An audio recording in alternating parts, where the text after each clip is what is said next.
All right, let's make sure we're live. We should be. It says I got excellent connection. Let's see what's going on here. Let's just make sure we're live. It's been a while since I've been live on this channel. Okay, I think it's good. Let me just check. Let me see. Look at this. Looks okay. Hopefully it's not lagging too bad. Let me check Periscope. Let me go ahead and check Periscope real quick. We're going to get into this. Not going to be a real long one. Yep, looks like we're good on Periscope, and we should be on Dlive. I don't know where my Dlive app. Here it is. Welcome to the channel, everybody. I hope you're having a fantastic evening. Thank you for joining me. I just got done with a virtual choir event with not just my church, but the entire Eastern Federation of Orthodox churches. So, it was a good time. It was a good time. Staying productive. The lockdowns are coming back, it appears. I don't think they're ever going to let us sing again at church. I mean, that's the way it feels, you know. But yeah, you know, the second wave of the coronavirus inevitably is here. There's so many different opinions out there, and it's so hard to get decent information, especially from the media. Just a quick couple updates with coronavirus. The WHO, I forgot exactly who, but it was somebody from the WHO that came out and said that the lockdowns were causing more poverty. And not only that, the WHO is admitting that the lockdowns causing more poverty is actually causing more children to die of starvation. They say world poverty and child starvation is actually going up since the lockdowns. And so this guy from the WHO came out and, you know, if you just Google this story, you'll find it. He came out and said that, you know, we really need to find, you know, globally, we need to find a way to coexist with coronavirus so that we don't have to keep locking down. Right. So that he says we need to find a way to coexist with coronavirus so that we don't destroy our economies and inevitably cause more children to starve. But see, a lot of people think, I'm not necessarily saying that this is my opinion, but a lot of people do believe that this shutdown, the coronavirus shutdowns, is the agenda is economic reset. Right? This is what a lot of people think. And with economic reset comes population control, mass starvation, right? So what do? Like, how do you convince those people that that's not what the agenda is when the WHO comes out and admits that the lockdowns are causing more child starvation? Speaking of children, I do want to cover the Netflix story. That's really the main feature. That's the only reason I came on tonight. A little impromptu live stream, but I figured I've been uploading videos. It's a lot easier for me just to go live because then I can skip the upload process. Actually, it does make it a little bit more difficult because then I actually have to download these videos and then post them to Bitchute. So I guess, I don't know what's quicker. Just recording the videos and uploading them to all my platforms, or streaming the video onto YouTube and then downloading and uploading to my alternative platforms. But we are streaming live on Periscope. We're streaming live on Dlive as well. And then you can catch the audio formatted version of the show on podcasting platforms. So the Netflix story, right? I actually want to dig, if I can real quick, hopefully internet allowing me to, this Netflix story. We have a pretty big update. First of all, we have some sources, some outlets are calling the Texas grand jury indictment a civil suit, a lawsuit.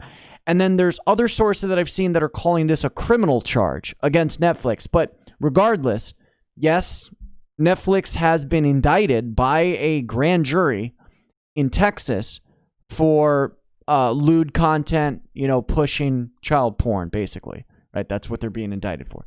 And that's exactly what they're doing. I mean, I would say most people, you know, this is not a left-right issue. Most people can see that Netflix is rushing to normalize pedophilia. Why? Well, I think we know why, right? Because Trump is about to get another 4 years in office. And even though Trump, like, we can talk about all the weird stuff he's got going on with his daughter, at least he on the outside, he appears to be, quote unquote, going after the pedophile networks. And yes, there are real pedophile networks, right? This isn't a conspiracy theory, right? I think Epstein and Weinstein and all this, all the other Steens that have come out, in the media being guilty of these crimes, I think that proves to all of us that there is something to this theory. But that being said, I think the left, the political left elite, the Democrat elite in America are very, very concerned about, being outed. All right. Because it's not just the Steens, right? It's the Bergs, and a lot of other people in Hollywood are involved in this kind of stuff. And a lot of people in DC as well. Maybe even Trump himself, right? Because I'm not a hypocrite here. I'm not going to point the fingers at Biden and be like, oh, look how creepy Biden is. Biden has, these rape charges and a criminal complaint filed against him in DC. And we've got all this video footage of him, basically, publicly molesting young girls. I'm not going to go after Biden and just ignore the fact that Trump's relationship with Ivanka for 30 years has been extremely bizarre. Not to mention Trump is involved in all those pageants, right? I mean, isn't that where his advisor Hope Hicks is from? Wasn't she one of his pageant girls? So the fact that he's involved in this industry, he's involved in these niches that are in the business of, if not exploiting children, to some extent exploiting women, exploiting their looks, exploiting their bodies, right? I mean, we can't just point the fingers at Biden without looking at Trump. And he's friends with Epstein, right? If he wasn't friends with Epstein, maybe I wouldn't even bring all of this up. But for the simple fact that we have Trump on video with Epstein, laughing and giggling and, checking out the girls, right? They're bros. And a lot of people don't want to hear this, but Trump and Epstein are bros. They are. But that being said, I think the political left, the political elite are rushing. I think a lot of people do believe this, that they're rushing to normalize pedophilia. And, how can you not see that when you have Netflix CEO Ted Sarandos, I think is how you say that, Sarandos, defending not only the Cuties artwork that received a huge backlash here in America, but defending the exploitation of kids, right? So there's a lot to talk about here, but Ted from Netflix is saying that this is an isolated issue in America, that this backlash has only been received in America for the Cuties movie. He says that, we didn't have all this controversy in Europe when it was playing in theaters. He said it's only the American audience that is that has a problem with the movie Cuties that premiered on Netflix, I think, back in August now. And we're still talking about it, right? This is how vile of a piece this apparently is, because people are still talking about it. And what I have to say to that is that perhaps Europe, because it's a little bit more censored, a little bit more controlled, they don't have the same free speech abilities that maybe we do here in America. That could be one reason why there isn't a bigger backlash. But the other thing you got to consider is that the French government itself supported the making of this documentary. So when you go to look into who directed this film, all right, I still haven't memorized her name. Her name is I think you say it, Maimouna Decour, and she's from West Africa, or her parents at least are from West Africa. And she actually defends this movie as well. I mean, she's the director. She has to defend it. But she is making the claim that she had no idea that Netflix was going to use the promotional cover, the picture that they use. She said she was completely in the dark. She had no idea they were going to use that photo. It's a photo from the movie. And she's playing dumb, pretending like she had no idea that they were going to go with the picture that they went with. And she's blaming Netflix for the backlash, right? Not taking responsibility for the fact that she's exploiting kids on camera. And then she even goes this far. She says that she's on the same side as the people who are against child exploitation. And the way the media is turning this around, right? If you call out the pedophiles, if you call out the people that are exploiting children, if you call out, this, I don't know what it is. I don't know if it's a third world cultural thing where it's okay to fuck kids or something, but for you to call this out, you're now the bad guy. So you see the media defending this Mamouna Decour, I think is how you say that name. Some kind of French name, right? I can show you here real quick. Sorry if I'm, butchering the name here, but this is her right here, right? The media is coming out with all these headlines about, they're basically saying that she's being attacked, that she's being villainized, right? That Americans, the American audience is villainizing this poor innocent woman who's actually on the same side as all of us who are against child exploitation. That's literally how they're trying to spin it right now. And you can just see it. You can see the lies and the deception. It's right there in front of our faces. And so her parents are from West Africa. So I don't know exactly where she thinks this is appropriate, but the French government helped her, I suppose financially, make that movie, and they're helping her with some other movies as well. And so she claims, I've never seen the film. All right, I've never seen it. I have no interest in watching it. But she claims that it's about a Muslim girl, right? And this is where it gets interesting. The documentary Cuties or the movie Cuties on Netflix is about a Muslim girl who's rebelling from her conservative Muslim parents, right? So you see how they're degenerating the creeping Muslim majority in France. This is actually an attack on the Muslim immigrants themselves. And I'll tell you why, because they are degenerating that new culture that's coming into Paris and into France. And they're degenerating and demoralizing these people by pushing this agenda to have, they've done this in America for years, right? They did this to Christian America a long time ago. But through these sort of these insinuations in the media, they are influencing, the masses. So what they're doing in France now, and this is, I suppose, why Macron and the government are backing this woman's movies, is because she's there to push this kind of filth, this propaganda, to influence the new generation that's coming up in these, Muslim families from Africa and the Middle East to rebel against their parents. So why do I say they're actually attacking the Muslim population? Because they're basically saying to them, by pushing this movie, right, culturally speaking and politically speaking, pushing this kind of vile filth, they're saying to the Muslim population, you're not allowed to be a conservative Muslim. You have to assimilate with our Western, a liberalized, feminized, just completely upside down world, inverted reality, right? You have to assimilate to this.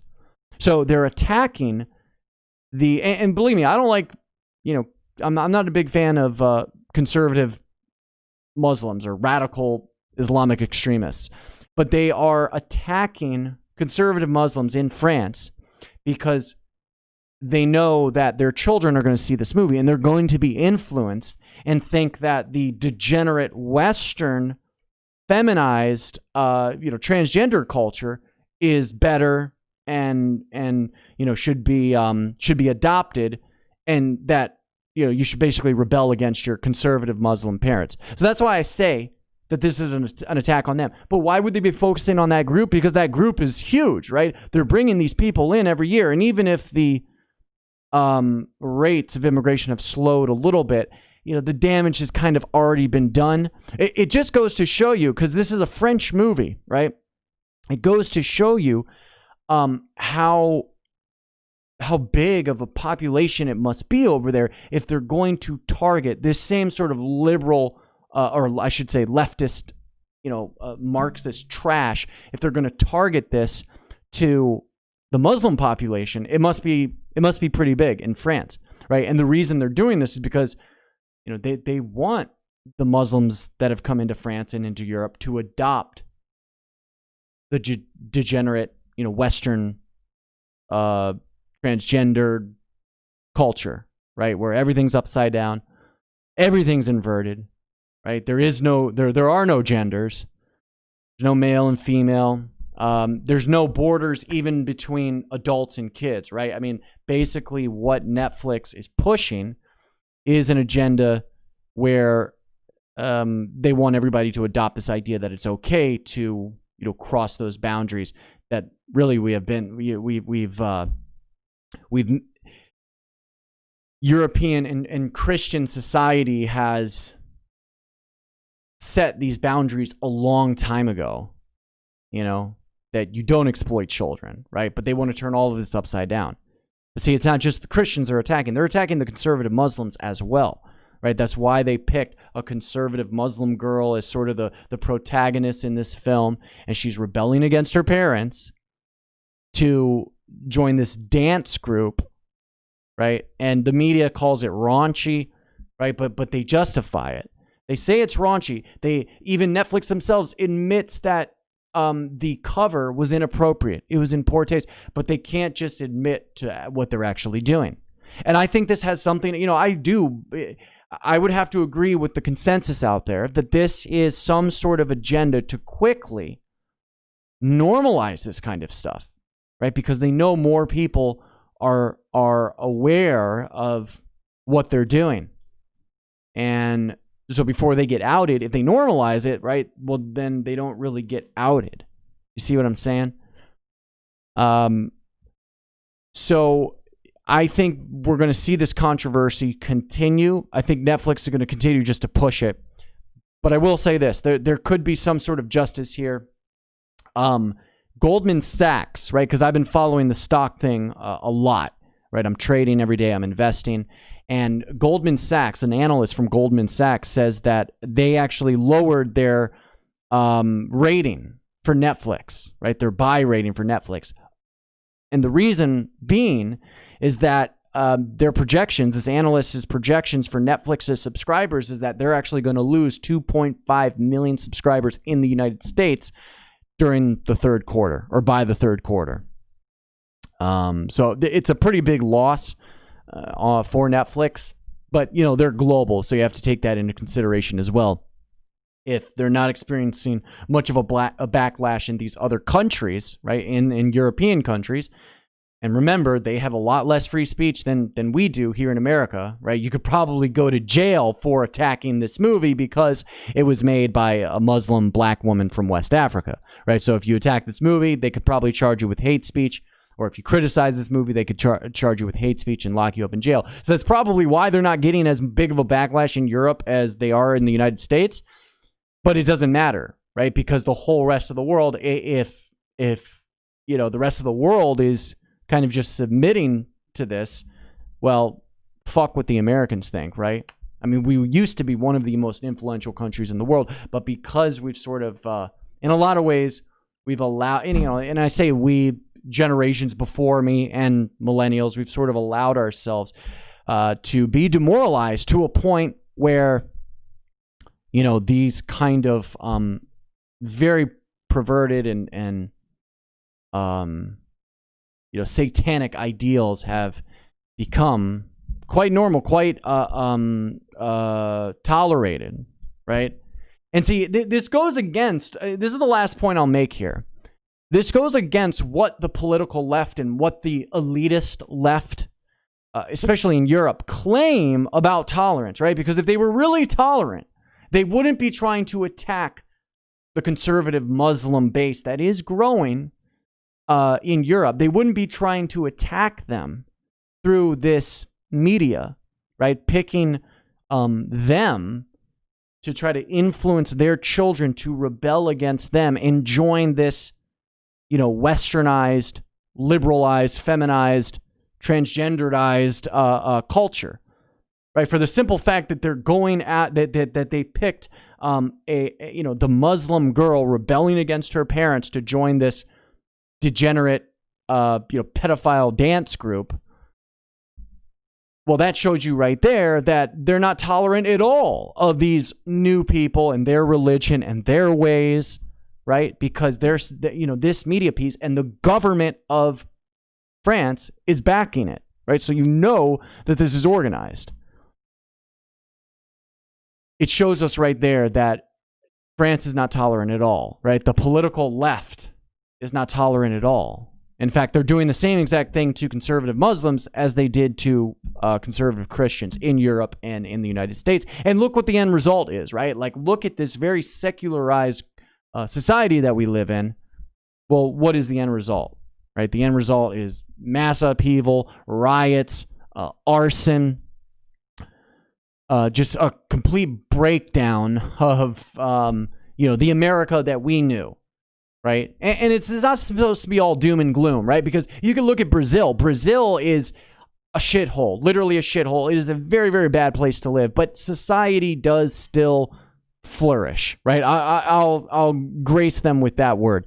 Society does still flourish, even in a place like Brazil, which is extremely chaotic and dangerous and crime ridden. Right. But the America that I grew up in is,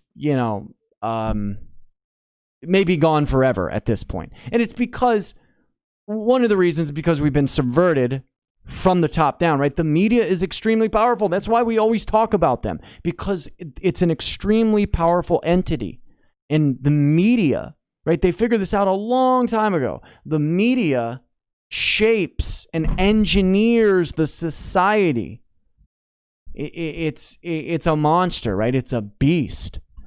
And, so yeah, this to see the Cuties indictment in Texas, right? This is a start, but what about ABC? What about NBC? What about any of these talk shows, right? Ellen DeGenerate, and there was a couple of years ago there was a child, a young boy who was being exploited, right? All over the media, being exploited, and they had grown men throwing dollar bills and stuff while this little boy was stripping and dressing up like a girl. When are those networks going to be indicted? Right? That's my question.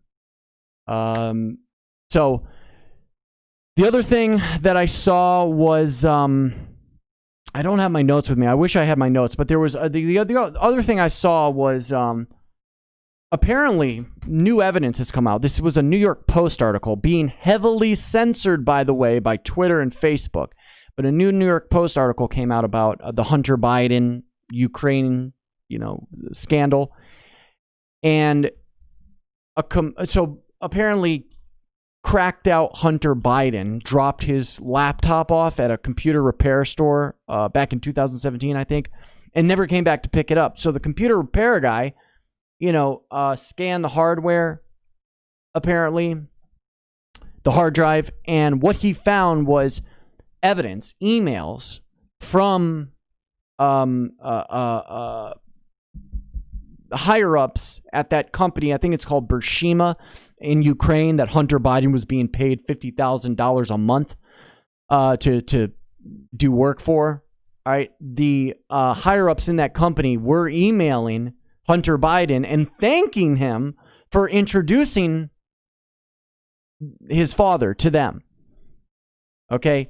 And Biden has said multiple times that he's never had any discussions with Hunter Biden about his job in Ukraine, which we know that's a lie. But now we really know it's a lie. And it's pretty hardcore proof that the corruption is just absolutely off the charts.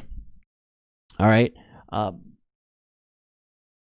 the Obama administration was giving Ukraine favors because Biden's son, Hunter, was being paid $50,000 a month with no experience in the energy business, but also no experience in politics either. And so, the fact that it's being censored as well on social media, right? They definitely don't want this to come out, but it's getting out there.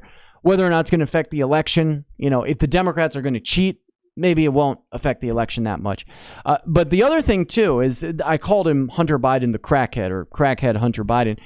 There was video on that hard drive of Hunter Biden smoking crack with some naked girl, or a couple of different naked girls. I guess there was a couple of videos of Hunter. So apparently Hunter Biden is still smoking crack, right? Is at least as late as 2017. He's being paid $50,000 a month from this company Burshima in the Ukraine, right? So that's how he's paying for his crack addiction.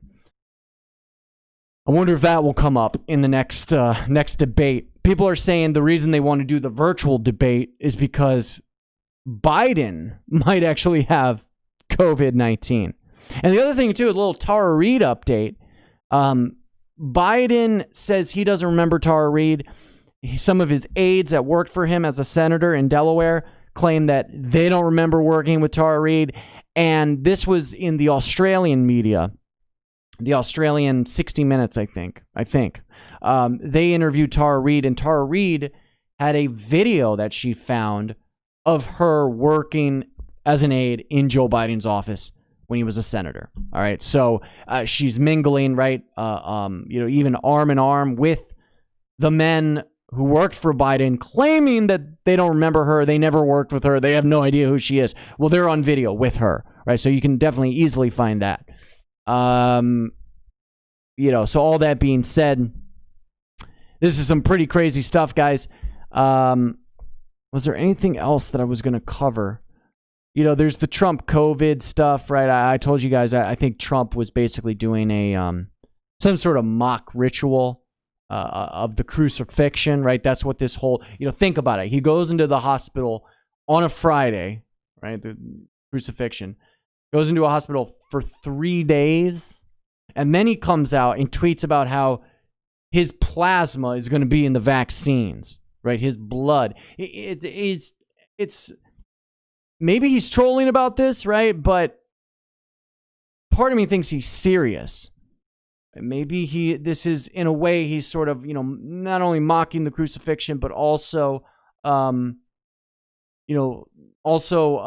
mocking his worshipers, right? His followers, because everything's inverted, right? Everything in that world, they turn it upside down. And then the last thing I'll discuss here real quick is the Baked Alaska story. So this is actually pretty funny, right? We'll end on a little bit more of a funny note. For those of you that don't know who Baked Alaska is, I'm telling you, this is, if you want like just drama and political drama and just like mindless entertainment, the Baked Alaska saga, the never-ending saga, is actually some pretty good stuff here. Baked Alaska used to work for BuzzFeed, right? Back when he was like 24 years old. By the way, they claim Baked Alaska is a white nationalist. I'm pretty sure Baked Alaska is Jewish. I could be wrong about that, but I'm pretty sure he is. But anyways, he worked for BuzzFeed for like 25 years.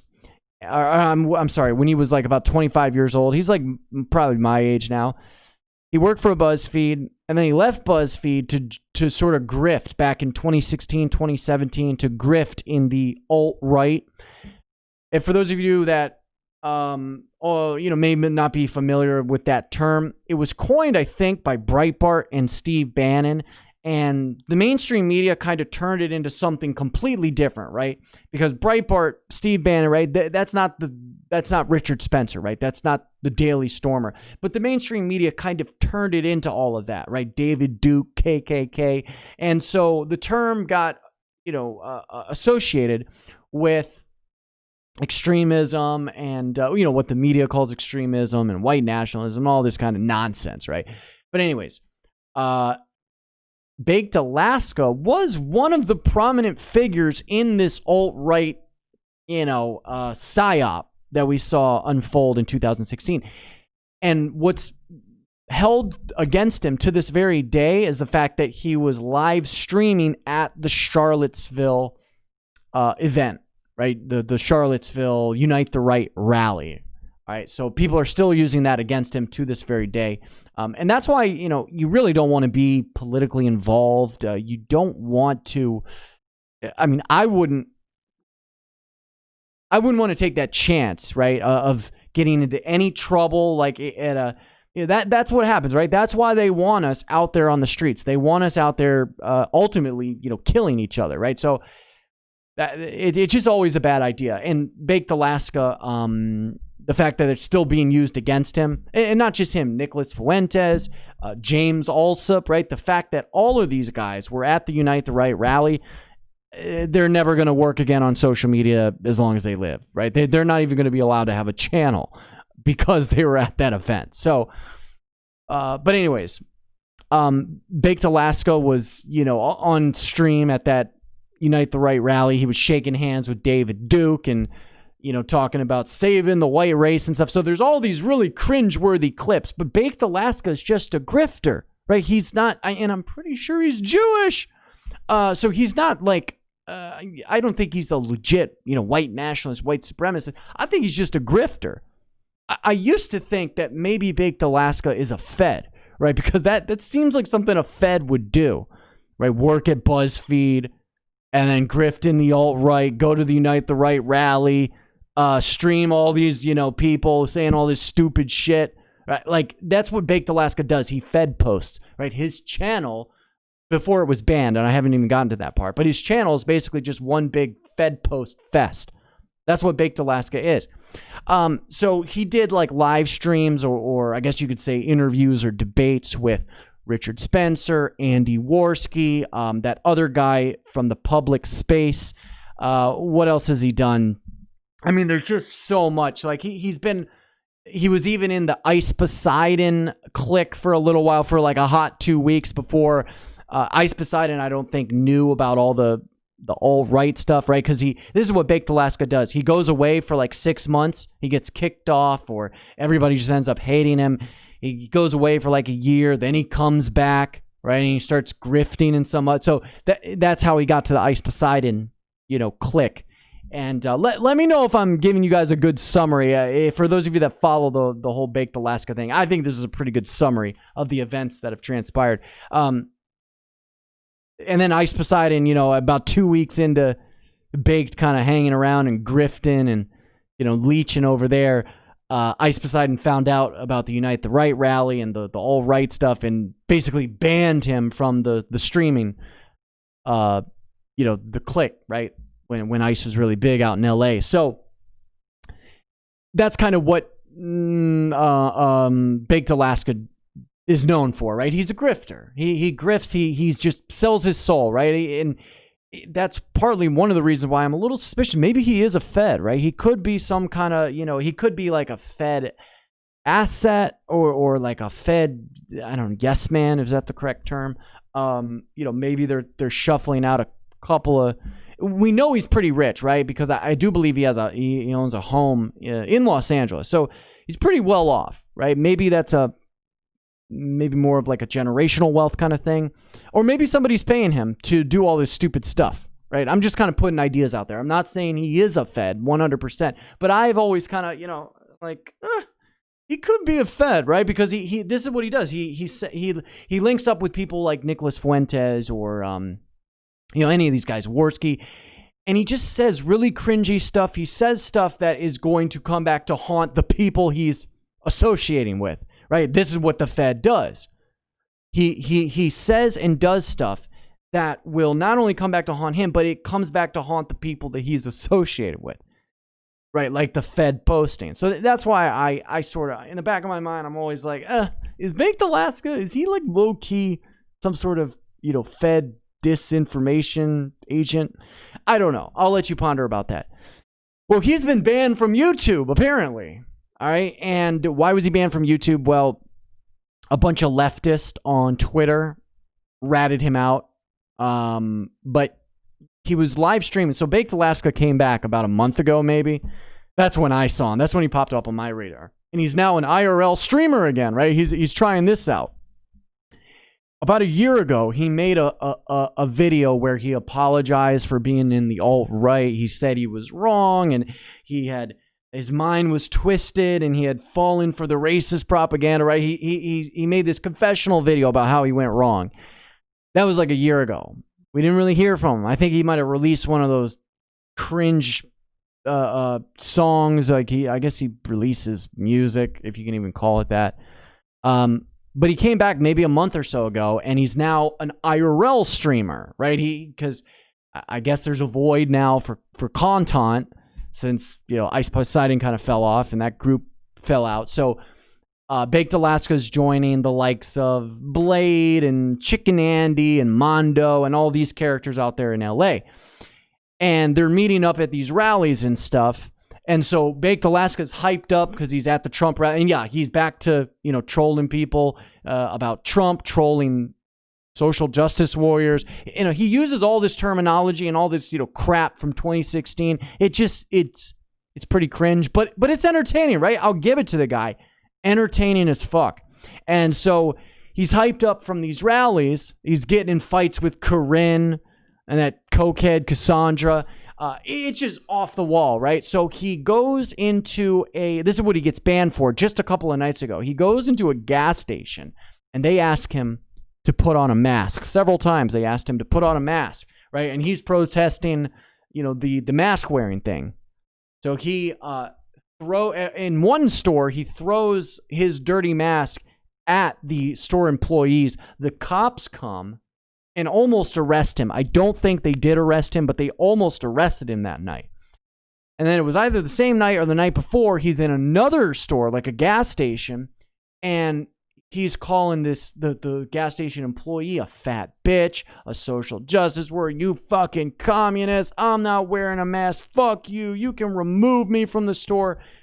And he's filming all of this, right, while getting these donations where people are, obviously they're trolling, but it's sort of that like Reddit, like, toxic community that is just on troll mode 24/7, right? So they're trolling about everything from, the KKK to just all kinds of stuff, right? It makes him look really bad, but he's getting paid, right, in the moment, and he's got viewers in the moment.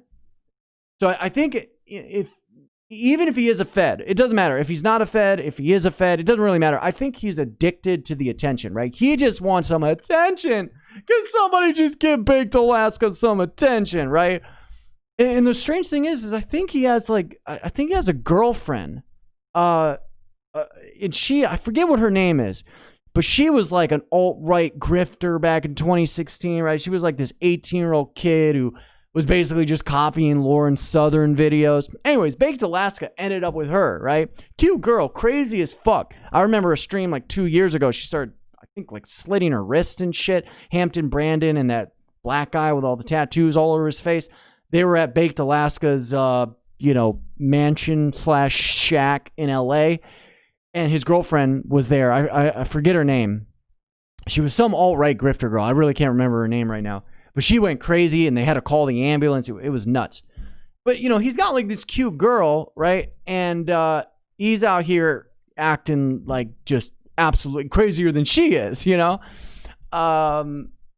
think he'd be like trying to, like if he was serious about her, or you think he'd be trying to do something like serious, right? Like something that is actually sustainable. Because trolling people at 7-Eleven and calling them communists and throwing your dirty mask, like that's not sustainable.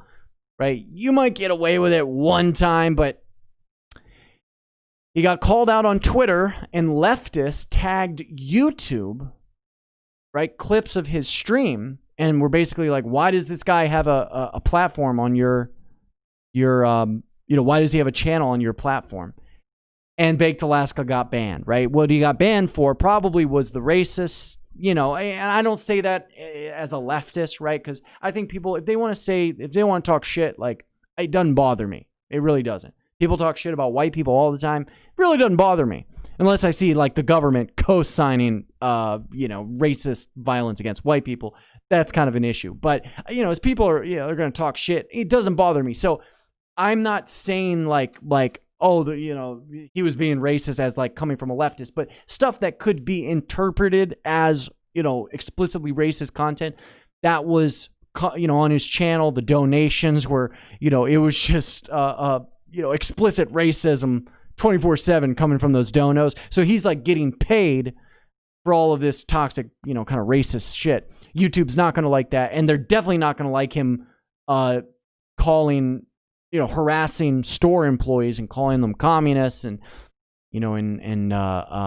going against the COVID-19 narrative, like, Plus, he's kind of out there doing activism. I guess you could call it that, right? Because he's at the rallies, he's at the protests in LA and Arizona, and the big tech, they really don't like that.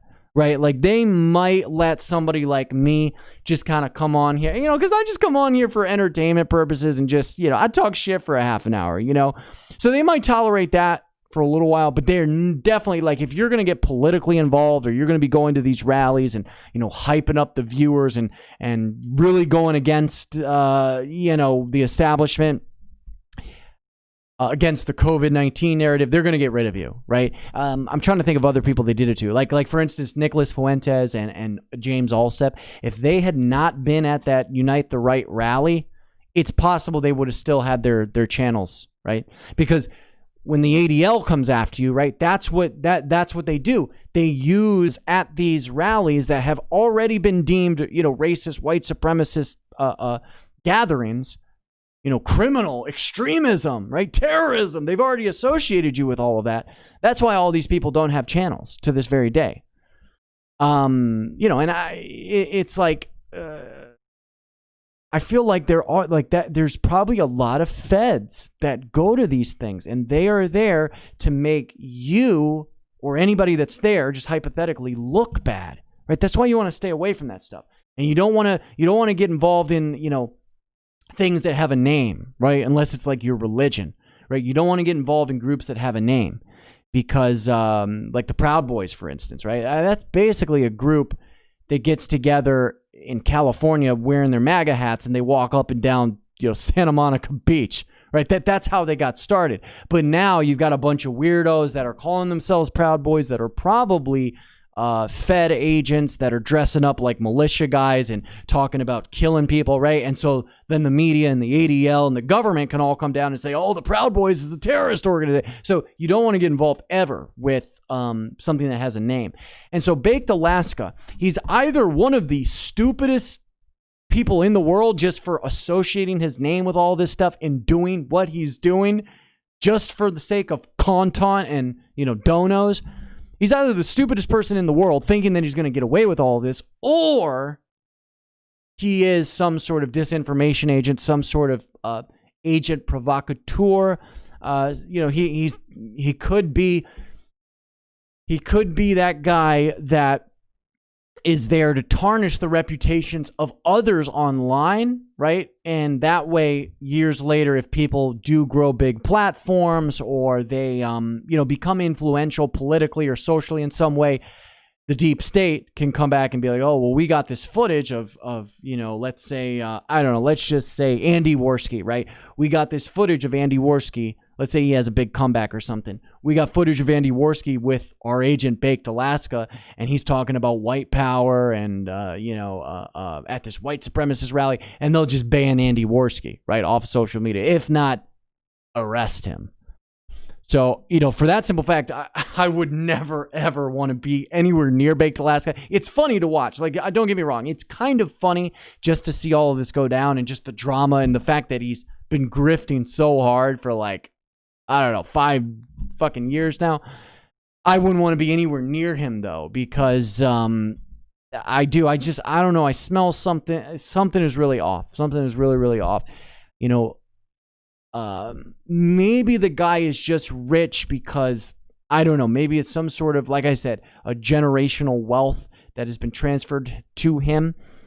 But he's for coming in and out of social media, and he doesn't really have to do anything else, right? Because he's been absent. He's been on hiatus for years at a time, right? It's like, well, what are you doing? He's not working at BuzzFeed. And the BuzzFeed thing, that's super suspicious. I wouldn't be surprised if it may not be Baked Alaska, but Baked Alaska is the kind of people the Fed would use and abuse, but use and perhaps even pay to demolish organizations from within, to demolish,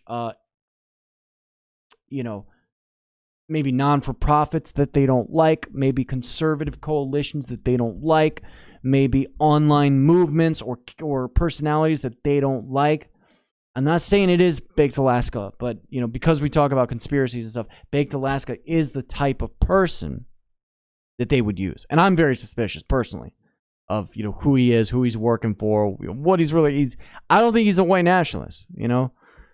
I think if anything, he had a bar mitzvah when he was a young lad. So, but that's just my opinion. I could be wrong on some of this stuff. Let me know what you guys think in the comment section down below. I hope you have a fantastic rest of your day. As always, this is CMC Broadcasting. I'll see you next time. God bless.